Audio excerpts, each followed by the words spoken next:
빠르게 변하는 IT 세계 속 주목할 만한 이슈들을 짚어보는 시간 IT 연구소입니다. IT 커뮤니케이션 연구소 김덕진 소장과 함께합니다. 안녕하십니까? 네, 안녕하세요. 반갑습니다. 김덕진입니다. 요즘에 AI라고 하면은 많은 분들이 이 오픈 AI의 챗 GPT부터 떠올리실 것 같은데 네.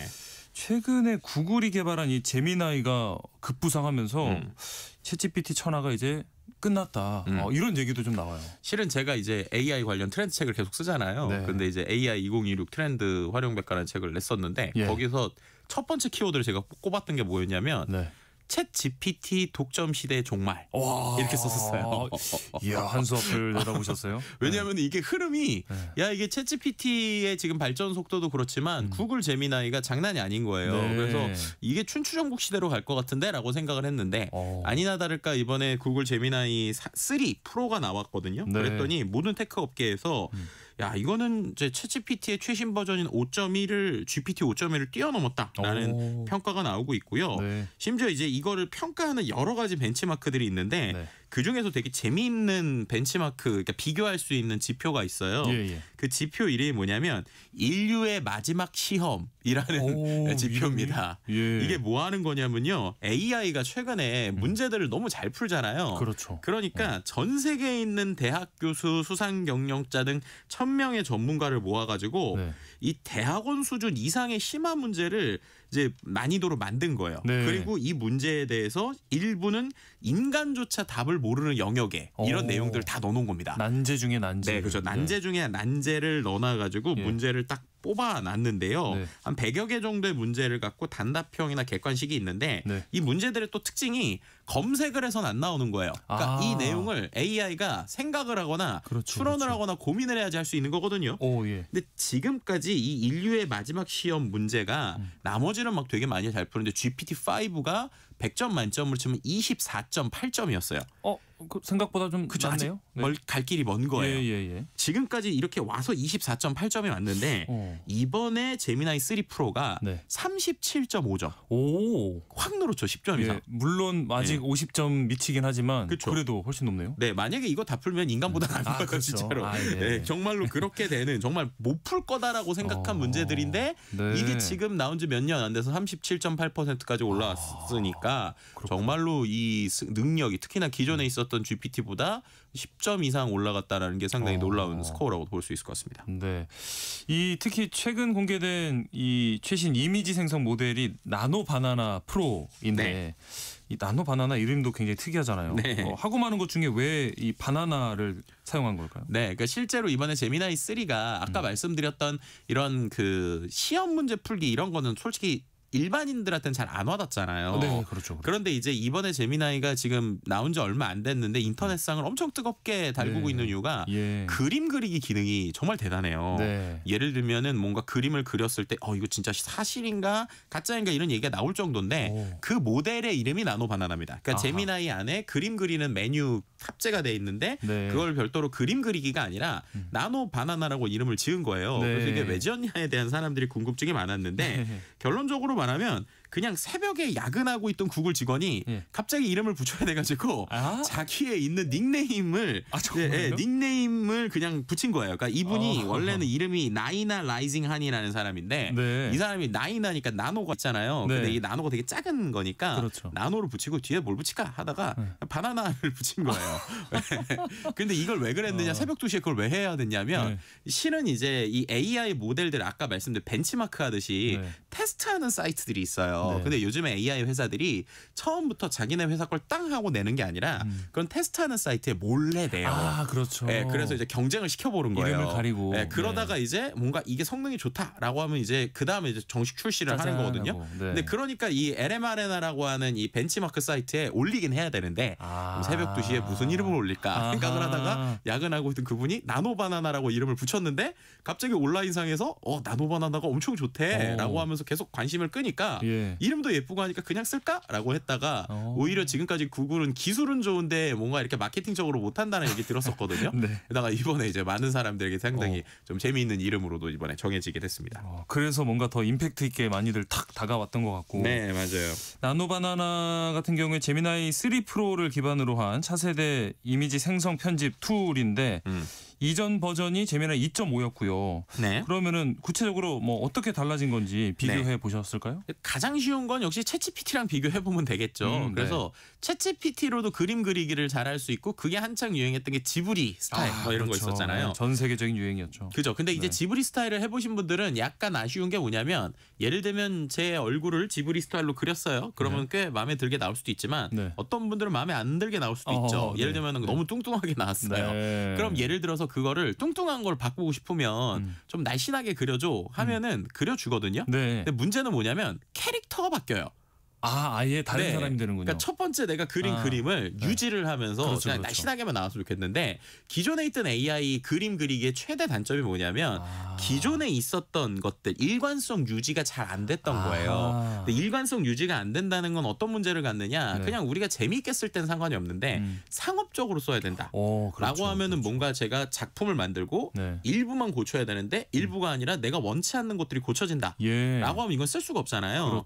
그러다 보니까 재미의 요소 수준이었는데 이 나노 바나나가 이걸 해결하기 시작한 거예요. 그래서 예를 들면 제가 첫 번째로 뭔가 그림을 그려놓고 이걸 약간만 고쳐봐 라고 말로 하면 마치 우리가 포토샵에서 뭔가 수정을 하는 것처럼 수정이 되기 시작하니까 사람들이 이걸 갖고 여러 가지를 시도하기 시작합니다. 그리고 그중에서 또 한 가지 재밌었던 게 이게 이미 제미나이 2.5 때도 됐었던 건데 제미나이 2.5 때 예를 들면 의자가 있어요. 근데 의자에 내가 그걸 광고하고 싶어서 의자에 앉아있는 외국 캐릭터 혹은 외국인 모델을 그려봐 라고 하면은 말만 하면 실제 광고처럼 실제 의자는 유지가 되는데 그 안에 모델이 그려져 있는 거예요. 그러니까 이런 형태로 되면은 광고에서 모바일에서 큰 이미지까지는 아직 안 뽑혔지만 쓸 수 있다라는 게 이제 상당히 놀라웠었단 말이에요. 근데 거기에 이번에 제미나이 3의 나노 바나나 프로가 되니까 한 단계 더 업그레이드 되기 시작하는데 AI가 이제 생각도 하면서 그림을 그립니다. 이게 무슨 말이냐. 예를 들면 말도 안 되는 건데 이런 게 돼요. 제가 경주 불국사 3층 석탑을 얘한테 얘기를 하면서 이 내용을 너가 경주에 있는 불국사 3층 석탑 분석을 해서 거기를 분석을 하는 거예요. 3층으로. 그다음에 층마다 어떤 걸로 되어 있는지를 하얀색 분필로 필기체로 써. 하얀색 분필로 필기체로 써. 구체적이네요. 이렇게 하면 어떻게 되는 줄 아세요? 실제로 인터넷에서 얘가 경주 불국사를 일단 찾아서 비슷하게 이미지를 그려요. 그다음에 경주 불국사에 대해서 내용을 검색을 해요. 그럼 경주 불국사에 대해서 뭐 1층은 이런 거다, 2층은 이런 거다, 3층은 이런 거다를 정리할 거잖아요. 그걸 마치 사람이 선생님이 설명을 이제 써주듯이 그 이미지 위에다가 이제 아까 말씀드린 것처럼 흰색으로 필기체로 써주기 시작을 해요. 분필로. 그러니까 이게 AI랑 같이 공부를 하거나 생각을 할 수 있는 수준이 된 겁니다. 그리고 이제 또 한 가지가 이런 걸 할 때 과거에는 한글이 깨졌어요. 한글이. 그렇죠. 그래서 계속 영어는 잘 되는데 한글이 안 되고 이랬는데 이번 제미나이 3 나노 바나나 프로에서 드디어 한글이 제대로 됩니다. 그래서 제가 뭔가 얘기를 하면 이걸 갖고 되니까 그럼 이런 거 갖고 뭐 할 수 있는지 아세요? 예를 들면 우리도 이제 유튜브 계속 올리잖아요. 특정 유튜브 썸네일을 만들어. 예를 들면 뭐 정부 지원 사업에 대한 유튜브 썸네일을 만들어. 라고 한 줄 써주면 그럴듯한 유튜브 썸네일이 이제 나와요. 뚝딱 그냥. 그냥 그림까지 다 돼서 나오거나 아니면은 인포그래픽을 그려라 라고 하면 나온다거나 아니면은 음료수 하나를 사진으로 찍어서 TV 광고 콘티를 만들어봐 라고 하면은 4코짜리 광고 콘티가 나옵니다. 그리고 이제 제일 또 이제 일반인들이 쓰시기에 되게 놀라운 건 예를 들면 지금 임정환 아나께서 니트를 입고 계시잖아요. 그럼 지금 입고 있는 모습을 사진으로 찍은 다음에 예를 들면 정장 사진 한 장 주고 내가 이 정장 입었을 때 어떻게 될 것 같아? 해봐. 이 모습 그대로. 라고 하면 포즈랑 내용을 그대로 하고 정장 입은 모습을 바꿔줘요. 그런 것들이 지금 이제 가능해지는 시대가 돼버린 이게 나노 바나나의 모습이고 그러다 보니까 놀라움과 두려움과 이거 범죄에 쓰이는 거 아닌가라는 여러 가지 생각들을 할 수 있게 기술이 지금 풀렸다 이렇게 말씀드릴 수 있을 것 같습니다. 자, 이게 구체적으로 보니까 이런 조건도 된다고 하더라고요. 오후 4시에 따뜻한 햇살의 느낌으로 뭐 그림을 그려줘. 오전 10시에 비가 내리기 직전에 그 스산한 분위기로 그려져 해도 이것도 네. 구체적으로 좀 반영이 된다고요? 네, 맞습니다. 왜냐하면 아까 우리가 얘기한 대로 이제 네. AI가 생각을 해서 뭔가를 한다는 거잖아요. 그럼 네. 아까 말씀하신 오후 10시에 뭔가 스산한 날씨가 뭘까라는 걸 그렇죠. 본인이 생각을 한 다음에 그거를 이런 사람의 표현처럼 그림을 그릴 때 요소로 쓰기 시작을 해요. 그럼 그걸 바꾸기 시작을 하거든요. 그래서 네. 저도 테스트를 해봤는데 네. 예를 들면 있지도 않은 상황에서 나노바나나를 이제 설정을 하고 나서 네. K-팝 아이돌 같은 프로필 이미지 만들어 라고 하면 네. 세상에 없는 그냥 되게 그럴듯한 남성 아이돌이 나와요. 인물을 만들어내요. 네, 맞아요. 네. 그다음에 거기에다가 근데 처음에 만들었을 때 되게 도시적인 느낌이고 저녁 같은 느낌의 배경이 나오더라고요. 예. 근데 제가 오후 4시에 따뜻한 햇살의 느낌처럼 그 그림을 바꿔라고 했더니 인물은 그대로 있는데 네. 뒤에 배경이 네. 정말로 이런 약간 가을 톤 같은 느낌 있잖아요. 네. 약간 그런 느낌으로 비춰주는 이런 느낌이 나요. 예. 그리고 나서 한 번 더 아까 얘기하신 것처럼 오전 10시 비가 내리기 전에 스산한 분위기로 바꿔봐. 이랬더니 갑자기 네. 그 무슨 광고에서 보면 약간 흑백 비슷하게 비네팅 효과가 되는 거 있잖아요. 그렇죠. 네, 네. 그렇게 되면서 되더니 제가 혹시나 하는 마음에 인터넷에서 네. 조금은 좀 유치한 옷을 하나 찾아가지고 네. 이 옷을 입혀줘 했더니 그 엄청난 그 진지한 분위기에서 갑자기 네. 웃긴 옷을 입고 진지한 표정으로 하고 있는 것도 그냥 나오는 뭐 이런 것들이 그냥 이제 되기 시작을 하니까 결국에 네. 우리가 상상하고 생각하는 것들 그리고 말씀하셨던 그런 구체화되어 있는 내 머릿속에 있는 이미지를 글자로 바꿀 수 있는 능력이 있다라고 하면 이제 진짜로 우리가 원하는 것들을 만들 수 있는 시대가 됐다 이렇게 말씀드릴 수 있는 것이죠. 야, 이제는 진짜로 AI가 스스로 생각할 수 있는 것 같은 느낌을 받게 되는 것 같고요. 네네네. 말씀해 주신 것처럼 아까 한글도 이제 잘 읽어낸다면서요? 글꼴도 잘 표현을 해내고요. 네, 맞습니다. 이게 이제 두 가지인데 아까 말씀해 주신 것 우리가 이야기 나눈 것처럼 그림 안에서 뭐 예를 들면은 뒤에 있는 간판 같은 것도 잘 하는데요. 그뿐만 아니라 우리나라에서만 유일하게 쓰는 거의 워드 프로세서인 한글 있잖아요. HWP. 네. 그거를 지금까지 글로벌 AI 회사들이 그 파일을 못 읽었거든요. 그랬겠죠. 네. 근데 이번에 제미나이가 그걸 읽기 시작을 했어요. 와. 네, 그럼 이건 어떤 의미를 갖느냐? 우리나라에 있는 문서들도 이제 AI가 다 학습하고 공부하고 제대로 할 수 있다는 거예요. 네. 그래서 이거는 되게 큰 의미를 갖는다고 저는 보는 게 지금까지 우리나라 회사들이 일종의 보호막 아닌 보호막 같은 걸로 어떻게 보면은 이제 공공에 있는 문서나 이런 거를 이제 해외에 있는 AI들이 못 읽었거든요. 한 HWP 때문에. 근데 이걸 이제 읽기 시작했다라는 거는 글로벌 경쟁에서 더 우리가 심화되고 좀 치열한 경쟁이 이어지겠구나. 그리고 반대로 구글 사용자들은 이제 공공에 있는 문서들도 막 쓸 수 있겠구나라고 하는 생각을 해볼 수 있는 것이죠. 이 이전 버전 출시되고 8개월 만에 이번 나노바나나 3가 나온 건데 이렇게 단기간에 비약적인 향상을 할 수 있었던 배경이 뭘까요? 네, 제미나이 3.0이 이제 딱 8개월 만에 빠르게 올라온 이유 중에 이게 되게 크게 중요한데요. 구글이 거의 AI 회사 중에 유일하게 엔비디아 GPU를 안 쓰는 회사예요. 아하. 네, 왜냐하면은 지금 이 엔비디아의 GPU를 기반으로 해서 오픈 AI도 만들고 뭐 여러 가지 하고 있잖아요. 근데 구글이 워낙 이 GPU를 많이 쓰다 보니까 구글에서는 자체적인 TPU라는 거를 만들어서 쓰거든요. 저희가 이제 지난번에 한번 GPU 얘기할 때 했는데 근데 아직까지 그 성능이 안 나와가지고 이 GPU랑 섞어서 썼어요. 근데 이번에 이번에 제미나이 3를 만들 때는 정말로 이 구글의 TPU, 그러니까 구글에 있는 연산 칩으로만 다 했다는 거예요. 그러다 보니까 본인들이 컨트롤할 수 있게 됐다라는 거고 두 번째는 이 데이터의 양이 전 세계에서 제일 많은 데가 어딜까라고 생각해 보면 이미지도 영상도 검색도 구글이 제일 크잖아요. 그렇죠. 그러니까 이 데이터를 엄청나게 밀어넣었더니 실제로 이게 더 똑똑해지는구나라는 거를 한 번 더 보여줬다라고 볼 수 있을 것 같고요.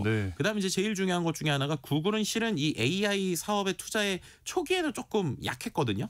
그런데 이제 챗GPT 나오고 나서 모든 역량을 지금 이 AI 쪽에 집중하고 있고 심지어 은퇴했었던 CEO도 다시 돌아와가지고 하고 있어요. 그런 역량들이 이번에 좀 제대로 보여줬다 이렇게 말씀드릴 수 있을 것 같습니다. 근데 이제 AI가 이렇게 빠르게 발전하고 있구나 하면서 감탄은 하지만 실제 일상에서 이거를 어디에 쓸까 좀 생각하시는 분들도 계실 것 같거든요. 어디에 어떻게 활용해 보면 좋을까요? 실제로 여러 가지 쓸 수 있는 방법들이 있는데 일단은 아까 말씀드린 것처럼 제일 큰 거는 이제 내가 뭔가 그 자영업자다라고 하면은 그 자영업자들이 여러 가지 이미지를 만들고 움직이고 할 수 있는 게 되게 많을 거잖아요. 그래서 그런 부분들을 좀 활용을 해보시는 게 좋겠다라는 생각이 하나 들고요.